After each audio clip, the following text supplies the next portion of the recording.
Have you ever scored a better goal? I don't know. Has anybody? People may say that I have. When I was at Wednesday in Ipswich Town, I scored a few spectacular goals. It's the best goal I've scored for Villa by far. Yo, this is the Scarcity Studios YouTube channel. Please don't forget to like, comment, share and subscribe. And our sponsors at Alpha Claims and Hire Birmingham, the leading and best accident management company. Get a replacement car anywhere in 1 hour. I really appreciate you joining me today. And this story comes from Birmingham Crown Court, and throughout it I'll be referencing the court reporter, Cole Jackson. This is about the death of Dalian Atkinson back in 2016 at the hands of 2 police officers in the Telford area of the West Midlands. PC Benjamin Monk has denied allegations of murder and manslaughter, and the 42-year-old was charged in 2019 with murder and an alternative charge of manslaughter after an inquiry into Mr Atkinson's death in 2016. Birmingham Crown Court heard today that PC Benjamin Monk tasered Mr Atkinson 6 times longer than is allowed by the police. He held the taser on him for over 30 seconds. And he also kicked him so hard in his head that it left a boot imprint, and was described by witnesses as like he was kicking a football. The constable's colleague, PC Mary Ellen Bettley-Smith, 31 years old, is also facing trial accused of assault. She has already entered a not guilty plea to the charge alleging she assaulted Mr Atkinson, occasioning ABH, on the day of his death on August the 15th. The 48-year-old former Aston Villa football player, and he also played for several other clubs like Sheffield Wednesday and Ipswich Town. And a lot of information has been revealed in the courtroom about what happened on that day. The 999 call was played in court, and it was a recording of Mrs Wines. She called the police because of a disturbance in Meadow Close in the early hours of August the 15th. She can be heard saying that somebody is kicking her door in the street. Is asked to recall the initial confrontation between Mr Atkinson and the police. She said that she heard a man walking towards the police and he was saying, "Do you know who you're speaking to?" by the defence. I sensed something was wrong. She became upset in court when asked about the police officer and the phone call. Another witness in court, Mrs Wright, said she was very upset when she learned that Mr Atkinson had died. The girlfriend of Mr Atkinson was told that he'd been arrested and later had died.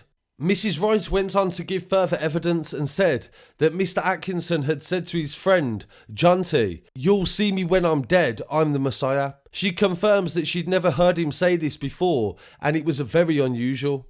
She said he was very convinced that he was going to be killed by either the police or the NHS.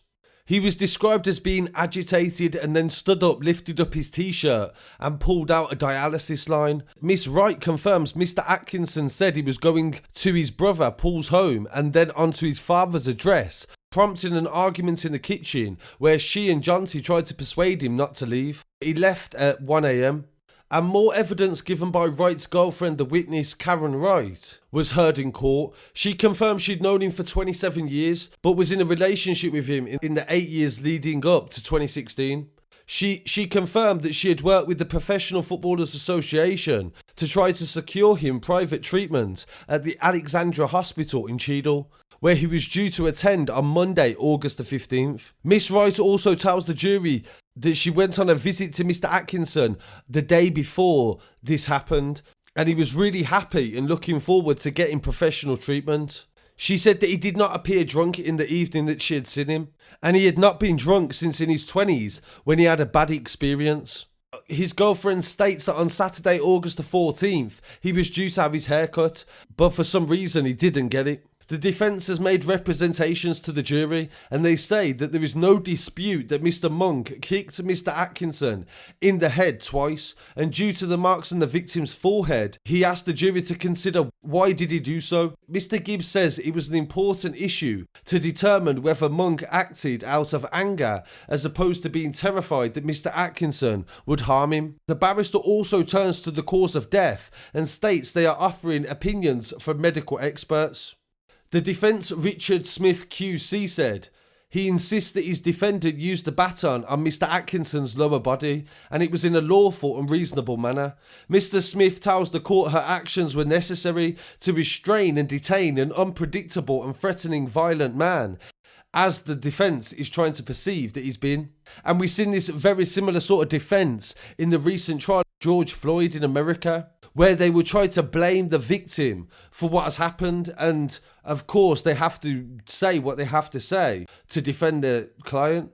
The defence goes on to say that he reiterates the use of the baton was a defence of herself and PC Monk. And finally, Mr Smith asked the jury to put the incident into context and bear in mind that he was a young officer in a pressured situation that had not completed her probationary period.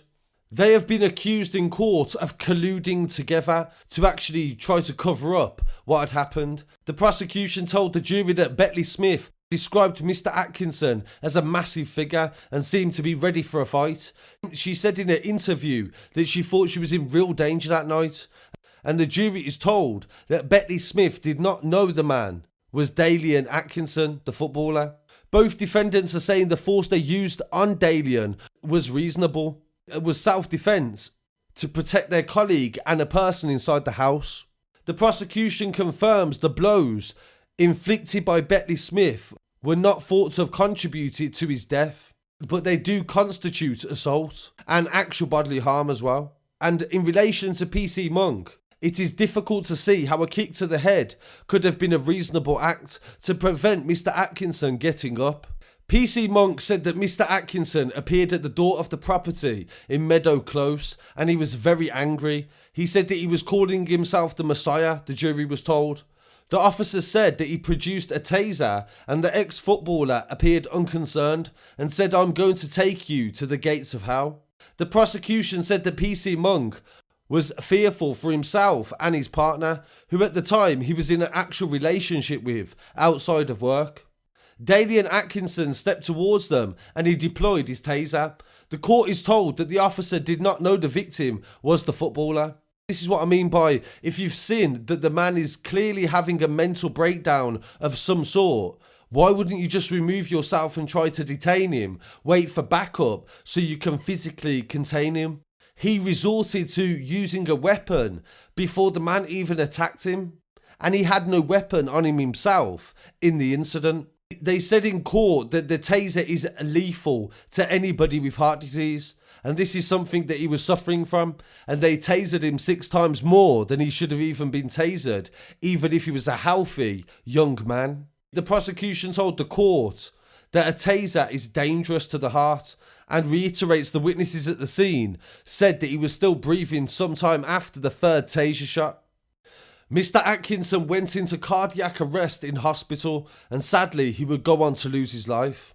Other witnesses in court were other actual police officers that said they'd seen PC Monk put his foot on Mr Atkinson. PC Bedford told the court that he arrived at the scene and heard PC Monk saying, "Give me your arms, stop resisting," and then shouted taser. The officer also thought he saw Mr Atkinson grab the taser wire. Another officer, PC Wright, saw PC Monk with his right foot on Dalian's neck. Another officer, PC Bridgewood, also saw PC Monk with his foot on the former footballer's head. 2 armed police officers, PC Barton and PC Waters, arrived at the scene and they checked his pulse and confirmed that he still was alive. The prosecution told the court that the police sergeant, Sanders, then arrived at around 1:45 in the morning, by which time Mr Atkinson was already handcuffed. She says the sergeant tried to speak to him, but he was unresponsive, while he also had a small amount of blood on his head. A witness said in court that they kicked the shit out of him. The prosecution said that another neighbour described the kicks as ferocious and the sort you would see in a fight when people are going for each other. Another witness described it as like kicking a football, and all of this while he was on the floor. Several witnesses also saw both officers hitting Mr Atkinson. They've also heard that PC Monk joined West Mercia Police in January in 2002 and had served for 14 years at the time of the incident. He was trained to use a taser in 2010 and retrained again in 2015 and also in May 2016. And again, like I said earlier about the similarities to the George Floyd defence, the defence are trying to blame the fact that he had heart disease, a contributing factor to his death. But experts have said that he was tasered 6 times longer of what experts recommend. This story is so sad because of how preventable it is. Mr Atkinson needed help. There wasn't help there for him. There was only people to beat him up and electrocute him. So my condolences to the family of Dalian Atkinson, and we're definitely going to follow this story to its conclusion. And I really appreciate you joining me for this episode. Please don't forget to like, comment, share and subscribe, and I'll be back again very shortly with some more news. Peace.